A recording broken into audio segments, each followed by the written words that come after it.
Hello and welcome to Froch on Fighting with me, Carl the Cobra Froch, MBE, former unified super middleweight world boxing champion and International Boxing Hall of Famer. Whew. This episode is brought to you by Cobra Casino.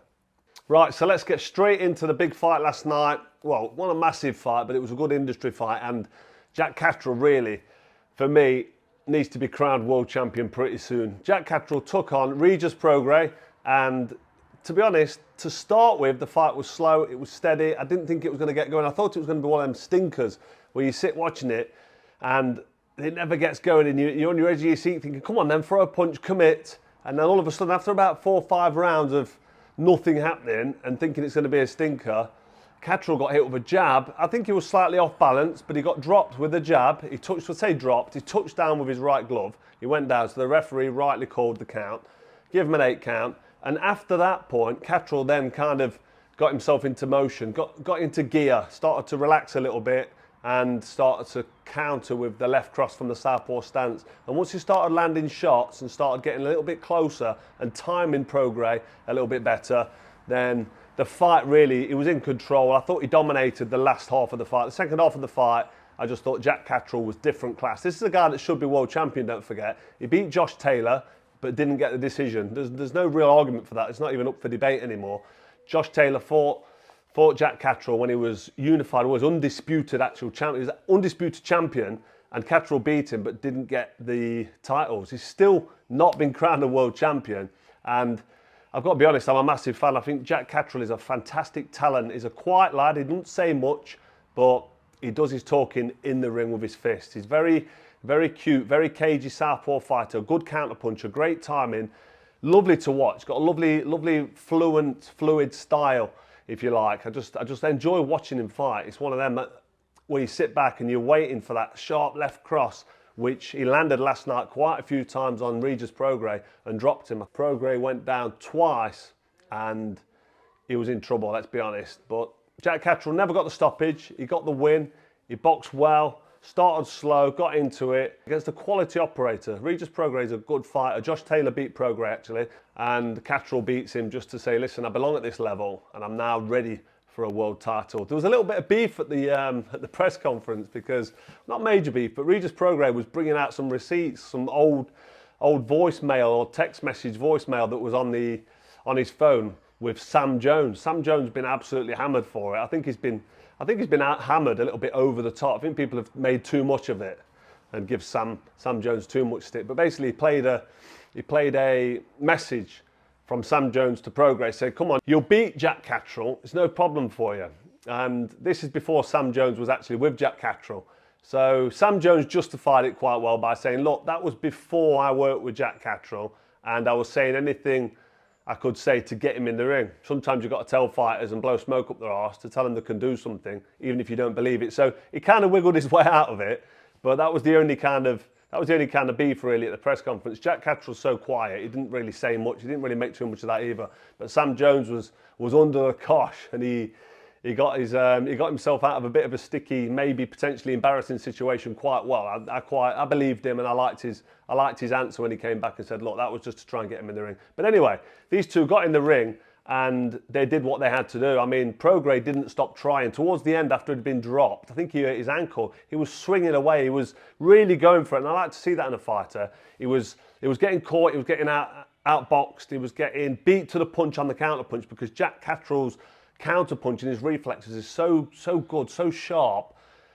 Prograis was just on the end of a couple of them left crosses when he got dropped a couple of times. And after being dropped, he was trying to force it. He was really going for it. He was throwing big swings, big left crosses and swinging away. He even swinged and missed once like a windmill and went flying over onto the floor. And that's when I think he damaged his ankle. But last couple of rounds, he tried to go out on his shield. He dared to be great and really go for the big finish. So he can be proud of himself that he's gone for it. But bottom line is, Jack Catterall was too classy for him, too good, too polished, and he's got to be now ready and teeing somebody up for a world title very soon. So what next for Jack Catterall? Well, for me, he needs to be fighting for a world title. And actually, last night he tweeted Teofimo Lopez about fighting him, who's actually the current champion. So this is a big fight. I mean, Lopez, he's had a bit of a strange career, Lopez. He beat Lomachenko, dethroned the master, the other Ukrainian. is Alexander Usyk, but Teofimo Lopez actually beat Vasily Lomachenko in a great fight, and it just proved how good he was and how big he was by doing that. How big in the game I'm talking about, the skill set, the speed, the power. I mean, it was a close fight as well. Some disputed it, but let's just say Lopez beat Lomachenko because he did. But then he's had a strange one because he had a nightmare against Kambosos. He then lost to Kambosos, who Lomachenko actually beat. So when you look at it on paper, it doesn't really make any sense. But I think Lopez, he's lost that love for the sport a little bit. Remember, he retired after beating Taylor. Then he came back out of retirement, but he's still in the game. He's still dominating. He's only 27 years old as well, so he's got loads of years left. I think he wanted to pay him more bunts. The old Bunsen burner. There was a problem where he said he's not earning enough money. He's not getting paid enough for the level he's at. But he's still fighting. He's a great fighter, and Jack Catterall called him out. And this is the fight that I want to see. This is the fight that I think Jack Catterall can win. It's not going to be easy. Lopez, what a great fighter. He's a good all-round fighter, fast, tricky, awkward, but he can bang a bit, he can take a punch. It's just a real top quality fight. And if Jack Catterall gets this one against Lopez, then it's one that I'll be absolutely, like I said before, back in the day, licking my lips. It's one of the lick your lips fights, isn't it? Eddie Hearn, Catterall's promoter, he's happy with this. He's keen to get this fight over the line. So who knows? Hopefully this will be Jack Catterall's next fight. So if the Catterall-Lopez fight does happen, I mean, Teofimo Lopez has got the WBO light welterweight title and his Ring Magazine champion as well. He's got the ring belt and the WBO belt.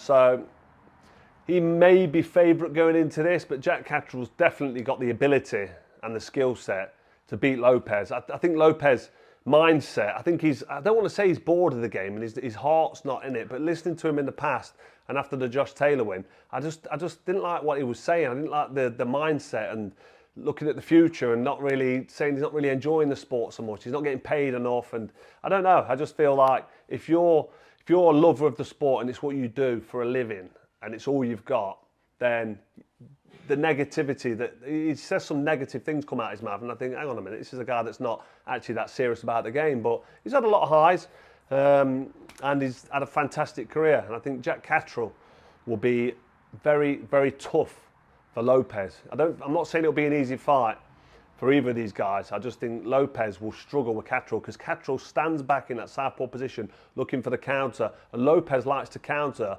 but he does throw punches on his front foot. He likes to throw combination punches, and he'll try. So Lopez will come for Catterall. He'll come forward. He'll try and make gaps, try and set traps, try and create openings. But I just think he's not ready for the counter punch, that southpaw left cross, and the uppercuts and the combinations that Catterall puts together when he's in close, which we saw against Josh Taylor.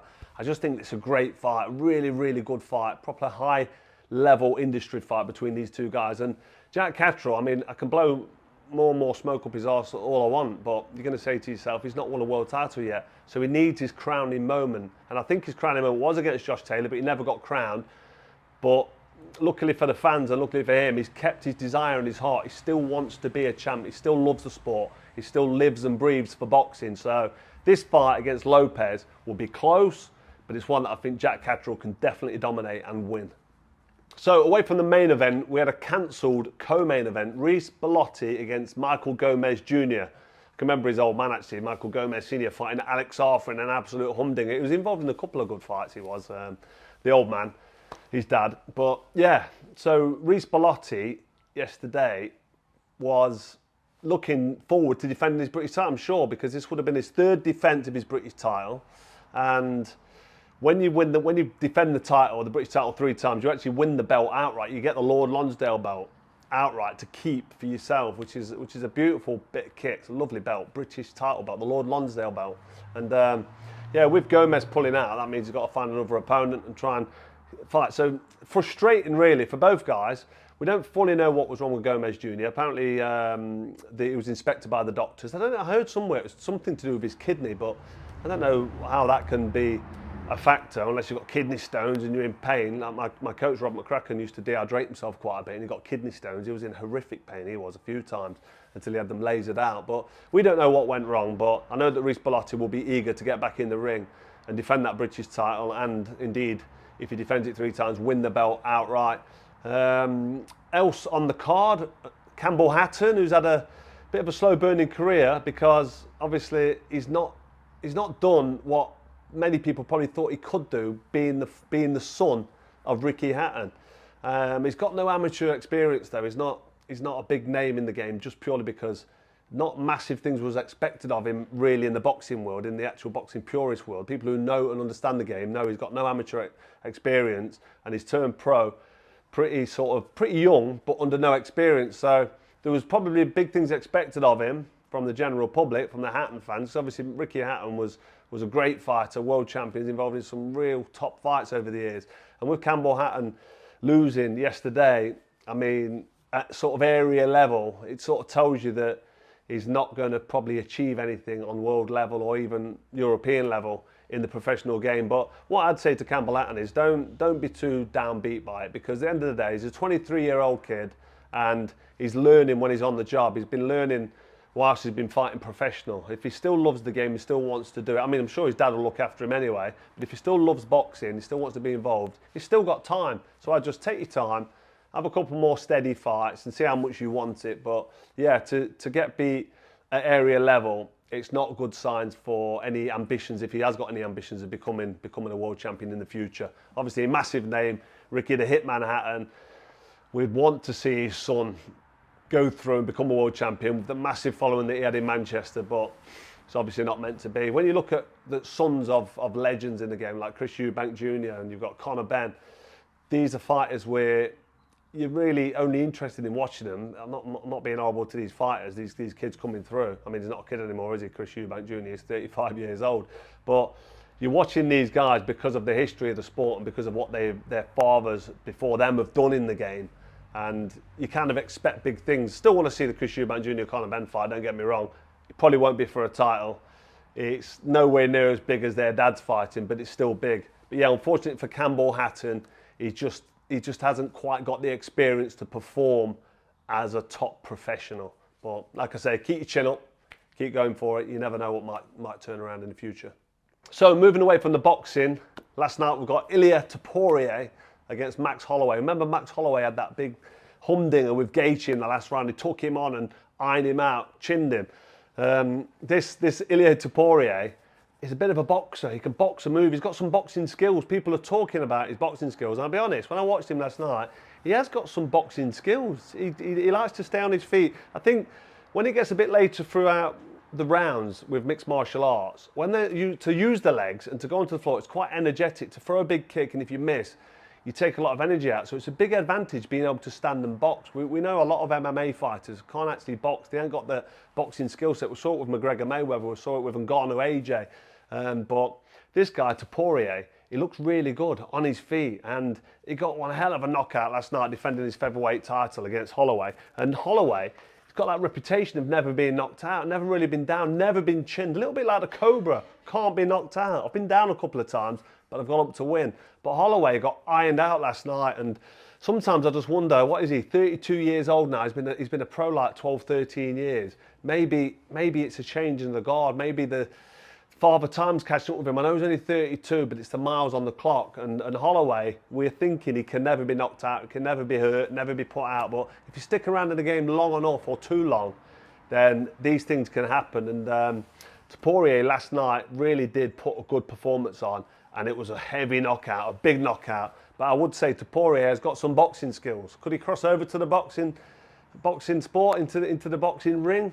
Who knows? He won't need to, because he's featherweight champ and he's got a really bright future ahead of him. Only 27 years old, which I've already mentioned, but this is a fight I'm going to be keeping my eye on. I'm really looking forward to his next match. But just looking at the finish, Ilia Topuria actually stunned Holloway with a right hand, and then he took his time. He just took his time, backed up Holloway against the, it's not the ropes, is it? It's the cage.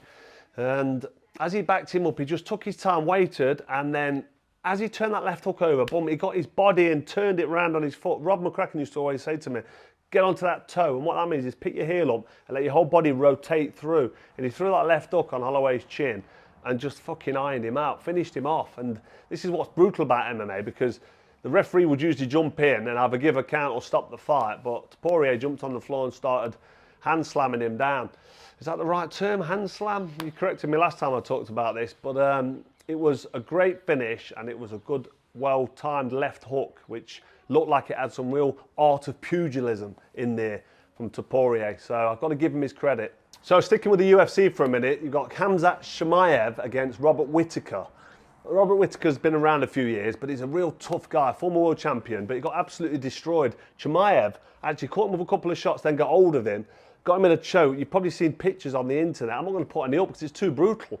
Don't want to see it again, but the bottom set of teeth that caved in, so he'd actually sort of crushed his jawbone at the front. He's going to need reconstructive surgery on that to rebuild his jawbone, but it just shows how brutal UFC can be. Sometimes when the ref don't get in quick enough. I think Whittaker was tapping out, but it's too late. The damage is done. The choke from Chimaev was really, really tight around the bottom of his chin and his jaw, and like I said, the bottom set of teeth. So it's nasty. I love the sport. I love UFC. I love boxing, and we know it's brutal, but sometimes you see the brutality and you think to yourself, wow, I don't know if Robert Whittaker's going to come back from that. Why do he even want to get back in the ring again? He's going to have his jaw rebuilt. But yeah, fair play to Chimaev. He's a great prospect and a future world champion, I'm sure. But yeah, this is the hurt business. It really is. Right, so that's it for another episode of Froch on Fighting. We had a bit of boxing, a bit of UFC. This is called Froch on Fighting. We talk about boxing, and every now and again we'll chuck in a good fight from the UFC for you, just to keep the juices flowing. Next week, I want to say congratulations to Jack Catterall as well. Onwards and upwards for him. World title beckons very soon. Next week, I might get him on. If I can, maybe get his trainer on, Jamie Moore. He's been in touch. So, and we had Jamie Moore's old nemesis on last week, didn't we? Matthew Macklin. They had a real good fight. If you've not seen that fight, Jamie Moore Macklin, have a look at that. What a fight that was. Poor old Macklin got flattened in the end. He was exhausted, as well as getting hit with a really, really good shot. So I might get more on next week. But let me know who you want me to get on. Do you want a UFC fighter? Do you want one of the other fighters from boxing that's as current at the minute? Just let me know and we'll see what we can do. But for now, this has been another episode of Froch on Fighting.